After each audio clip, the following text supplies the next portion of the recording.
All right, thank you everyone for joining. This is going to be all about lectins and the anti-nutrients in lectins and whether lectins, first, what are they and are they beneficial? Are they harmful? Are they going to kill you? And I'm going to try to just briefly get into kind of the science in a very evidence-based way. I'm not trying to sell you a book or anything like that. I don't have any agenda other than your health in mind. So I'm going to share my screen. Okay. All right. Can you guys see my screen? Well, yes. Okay, perfect. Yep. All right, so we're going to go ahead and start the show. All right, here we go. Hi, Jonathan, we're getting started. So this is all about lectins and what's the deal with them? Why are they kind of vilified? And if you can mute yourselves, that would be awesome. All right, so first of all, what are they? I'm going to get a little bit sciencey here. So on our cell surfaces, so when you see cell membrane in this picture, we have these proteins. They're called glycoproteins. So our cells have these sugar molecules on their surface, like little antennae. So the little purple and fuchsia, that's the sugar moieties. And they have unique shapes.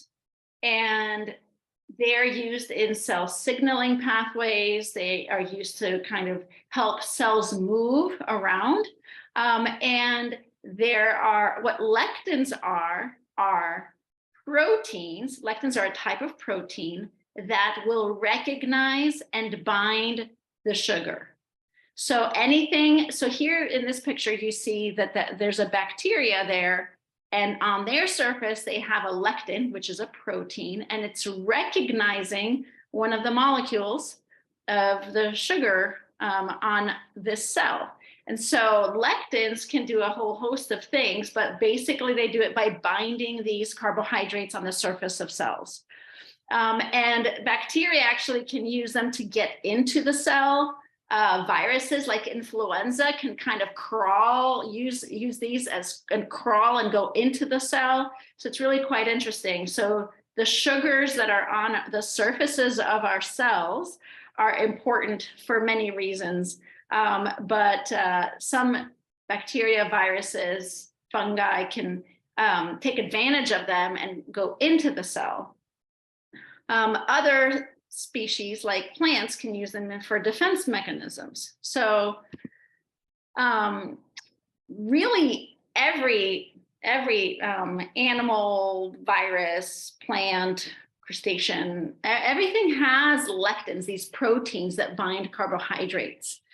They are at their highest levels in plants, and specifically in raw legumes and whole grains. So by far and away, the legumes are the ones that have the highest amounts. And why are they useful in plants? Well, they're useful because they defend the plant. So if an insect eats the plant and then the plant has these lectins, then the lectins can cause damage to the insect. So they have phytohemagglutinins. And so what that is if you picture the carbohydrate on the surface, it actually like cross-links these and clumps them together. So it can clump red blood cells together, clumps other cells together. And you can also have them, there are a couple of lectins like ricin and abrin from certain plants. So ricin comes from castor bean seeds and abrain comes from rosary peas. And those are actually lethal. So those are lectins that then get into the cell by basically climbing through the carbohydrate on the surface, and then they use that to enter the cell, and then they go into where the ribosome is, and they prevent protein synthesis. So they'll actually kill cells, and they can kill people as well. So that's from castor bean seeds and rosary peas.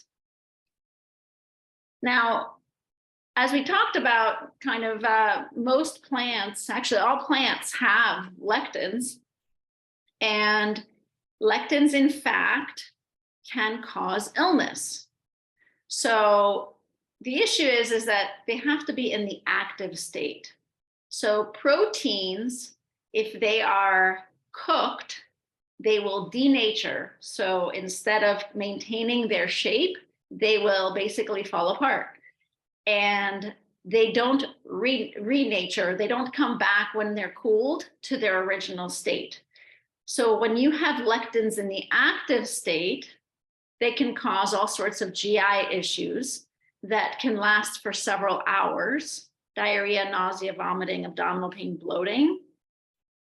If you are unlucky enough to be a victim of a terrorist attack and have gotten ricin or abrain, then likely death. Or if for some reason you've decided that you're going to try to eat some castor bean seeds, or if you go hiking and find this rosary pea and decide you want to try to eat it, that's another way to die. But anyway, that's in the active state. So also in the active state, so when they are raw, they can bind to intestinal cells, because intestinal cells have a lot of this carbohydrate expressed on the surface. And when they do that, they can interfere with the absorption of calcium, iron, phosphorus, and zinc. And because the way that they bind for a long period of time, there is a theory that they can result in autoimmune disease. So we know that the intestines, the gut plays a huge role in autoimmune disease. You have to have 3 things for autoimmune disease to happen. One is a genetic predisposition, the other is a trigger, and then the third is a leaky gut. So leaky gut has to be there. And so that's the theory behind why lectins can cause potentially can cause autoimmune disease. So all of that sounds bad, right? Like, why should we be eating any legumes, beans, plants, any of that? Well, first of all, where are they highest? As I mentioned, it's in the beans, so soybeans, red kidney beans especially, but also white, lentils, peas, fava, chickpeas. And this is who has the highest hemagglutinating activity. But the good news is that humans have been eating these for thousands and thousands of years. I think they have records from 6,000 or 7,000 years ago. So, why is it that we can tolerate them? Well, because we don't eat these things raw in general, unless you make a mistake. So if you soak or boil or sprout or ferment these foods, they're water soluble, so they will be removed with water, or if you boil them, you'll denature them and make them inactive. And that's why you soak the beans. You should not put raw red kidney beans, for example, in your chili. So for example, when you're cooking in a slow cooker, the temperature of the slow cooker doesn't usually get high enough to inactivate the lectins. So before you add any of your beans in there, you should soak them and then boil them. But if you're using canned beans, they're already soaked and boiled, so they should be safe. And lectins, besides their, notoriously bad, quote, bad effects, actually have quite a few benefits as well. So they can slow down absorption of carbohydrate. They can minimize glycemic spike. They are actually antioxidants, and they are being studied for cancer therapeutics, because certain cancers have very unusual carbohydrate structures on their cell surface. So they can be targeted with specific lectins that will bring the drug directly to the cancer cell. So I think that's pretty interesting. But overall, when we think about our human existence on this planet, the people that live the longest eat plants. Just looking at hundreds of thousands of people over time, that is the observational data that shows that the higher plant intake that you consume, the longer lived you are, the less likelihood of cardiovascular disease, the less likelihood of diabetes, and the less likelihood of obesity. So do not fear, eat your beans, just make sure you soak them and cook them at least 10 minutes boiled. So that is the end of my show, and I'm going to stop sharing. All right. So I know we kept it short because it's a holiday Friday, but I am open for questions.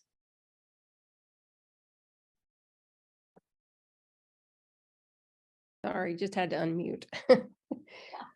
You mentioned with the autoimmune disorders that there were 3 things that needed to come together: the genetic marker, the trigger, and the leaky gut. Mm-hmm. What would you consider a trigger, or what is a trigger in regards to the autoimmune disorders? Great question. So trigger could be something like a stressful, like a significantly stressful event. It could be an accident, if you were involved in an accident, so something traumatic to the body. Being deployed, in the military.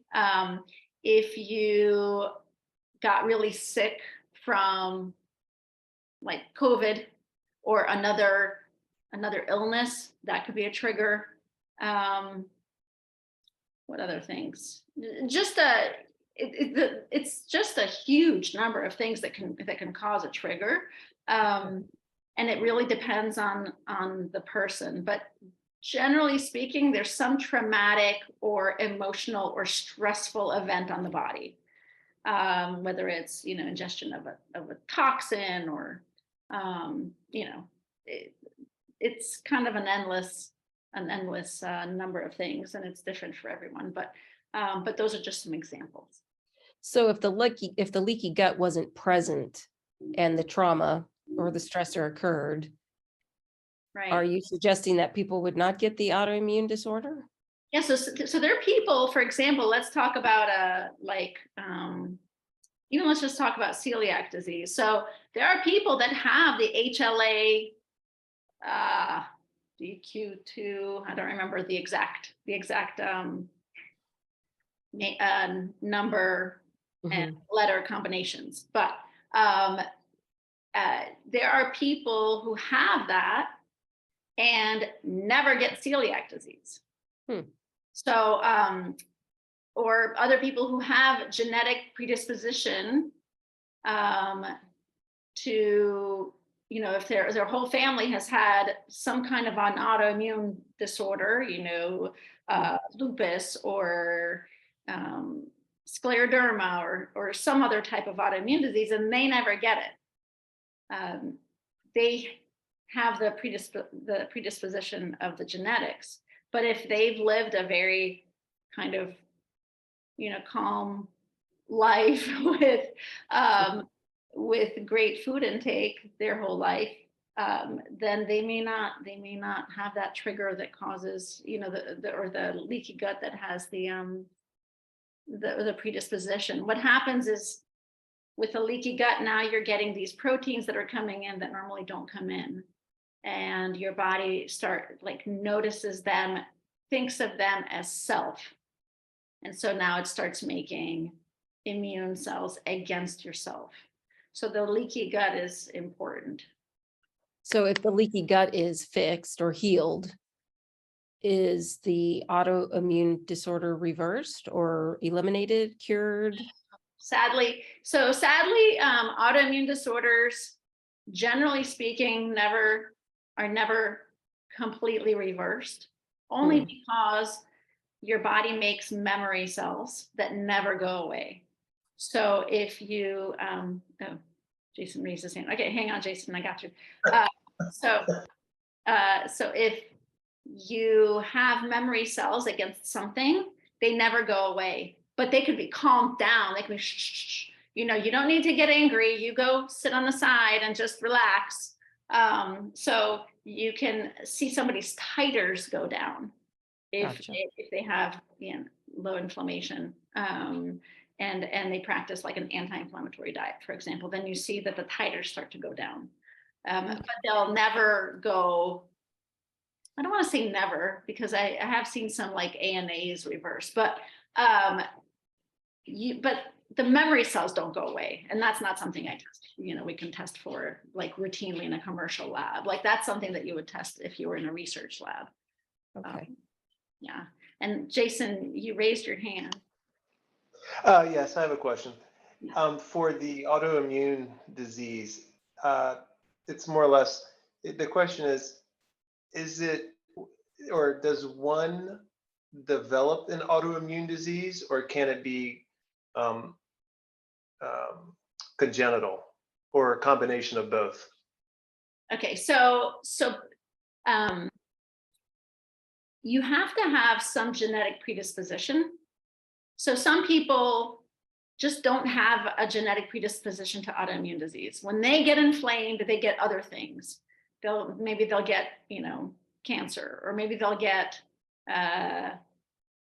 strokes and cardiovascular disease. But then there are other people that have the genetic predisposition to get autoimmune disease. But just because you have the genetic predisposition, that doesn't mean that you'll get autoimmune disease. Because if you don't have a trigger, or if you don't have intestinal permeability, then you won't, you know, you won't get it. Your body will never get triggered in order to start making antibodies against self. So did that answer your question? Yeah, I mean, for the most part, I see where you're going with it. Okay. If I need to explain it a little bit better. No, you're good. No, you're good. I was just thinking as you were speaking, and I was just trying to formulate another question. I was just thinking is all. Okay, sure. Yeah, if you have a question, happy to answer. I don't know how to raise my hand like he did, so can I just jump in with another question? Yeah, go ahead, please. What is the connection between the lectins and the leaky gut? Because I have seen documents, information that the lectins cause leaky gut. So what are your views on that relationship? Right. So there, because the intestinal cells have these carbohydrate moieties on them, lectins can bind to those and stay on them longer. And so theoretically, there's been a thought that it would by the way that they're binding, it would cause a disruption in their normal, architecture to allow leaky gut to happen. I haven't actually personally seen any research talking about that. I could see how that would be the case. But again, if you properly cook foods, you're not going to get lectins actually in your gut, right? They're not going to be there because they're going to be denatured. Right. So that's the idea. Okay. And I like that idea. I mean, I mean, that makes sense to me. I'm sorry. I don't mean that I like it or dislike it, but it makes sense to me. The information that I was reading was from a Dr. Gundry, who swears up and down that we should all be anti-lectin. Well, lots of I people looked at swear his about diet, it. it is extremely restrictive. People are very, people are just, super polarized in some ways. And, you have to have an extreme view to be able to get notoriety like that. The people that run all of these, meta-analyses or these studies that show, really dive into the literature and show what's safe, what's not safe, and look at things from a balanced viewpoint. Those people don't get any social media coverage. They don't get, it's not interesting, right? Because you're just saying sciencey things that are just kind of balanced and even. So, how are you going to write a book about, just cook, just make sure you cook your food properly? That's it. That's the answer to that. So, Not very flashy. Nobody's going to buy it. Right. It's not flashy. It's not flashy. It's not, yeah. So, and you can tweak data all the time, right? Interesting. So, and I'm always open to new data. I'd like to look at it and see if it makes sense. But then you also think, okay, so for real, people have been living, the people that live the longest are the ones that have the higher intake of plants, legumes, grains. That's just fact, right? So so how do they propose that the two things, they don't match? It doesn't make sense why that would be. And so anyway, so sometimes it could make a good theory, and then if you read along, they're very convincing, because if A goes to B, then B goes to C, C goes to D. Oh, so A must mean goes to D, and that's not necessarily the case. So, okay. But yeah, I mean, you cook the lectins and they go away. So, you cook the beans and the lectins go away. So pretty much it's just the raw state of those legumes. Yeah. So if you eat just even 4 or 5 raw red kidney beans will make you sick. Within a few hours, you're having vomiting and diarrhea. Wow. So yeah, so people need to cook them properly. So if they come canned or frozen, you're good. Pretty much the only, if they come dry in a bag is when you come need to dry, soak them and cook them. Okay. Soak them. Yeah. And then, they say that this shouldn't make much of a difference, but I'll just tell you what my mom does, because she said, well, the beans, they have to be you have to drain the water twice. She said all this stuff, and she did, she doesn't know what's in there. All the stuff that makes you fart comes out in the first one. I love your mom.